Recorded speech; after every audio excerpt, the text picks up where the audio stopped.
Salam les filles, aujourd'hui on se retrouve pour une nouvelle recette, encore des verrines, donc à la panna cotta.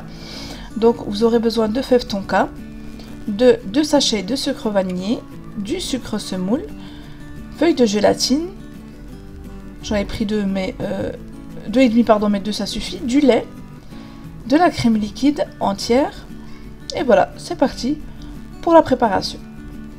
Donc je vais venir mettre mes feuilles de gélatine dans de l'eau très froide pour les réhydrater. Donc les filles, moi j'ai trouvé que c'était trop 2 feuilles et demie, donc 2 feuilles, ouais 2 feuilles ça suffit, voire 1,5. Ouais 2 feuilles, 1,5 ça suffit. Donc je vais venir mettre mon lait et ma crème à chauffer et j'y rajoute mon sucre semoule, mes 2 sachets de sucre vanillé et je vais venir mélanger, voilà pour dissoudre le sucre. Ensuite, je vais venir râper ma fève tonka. Vous pouvez remplacer par de la vanille, vous pouvez remplacer par de l'arôme amande amère. Ça, c'est vous qui voyez, bien sûr. Mais c'est vrai que la fève tonka, je trouve, voilà, c'est un côté un petit peu vanillé. J'aime beaucoup le goût de la fève tonka.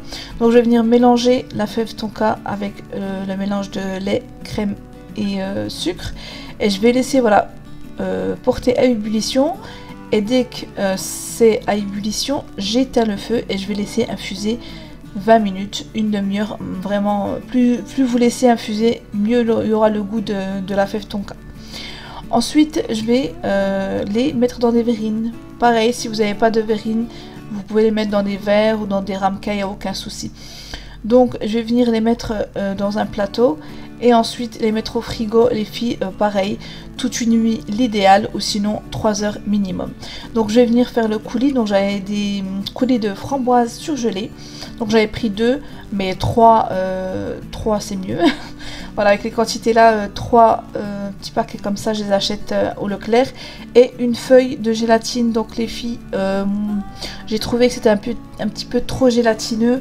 Donc du coup moi, ce que je ferai la prochaine fois, c'est de ne pas en mettre en fait de gélatine, de laisser le coulis comme ça. Donc de le décongeler et puis de le mettre au dernier moment sur vos verrines.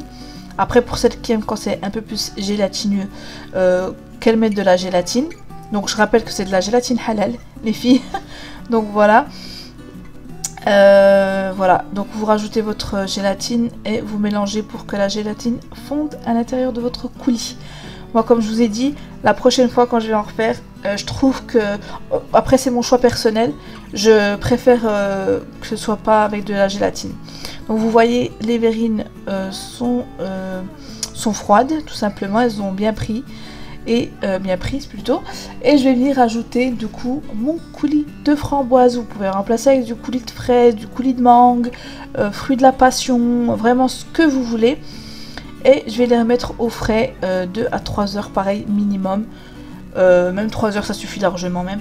Donc voilà, tout simplement. Donc j'espère que les filles, cette vidéo vous aura plu. Je vous fais d'énormes bisous, je vous dis à une prochaine vidéo, ciao.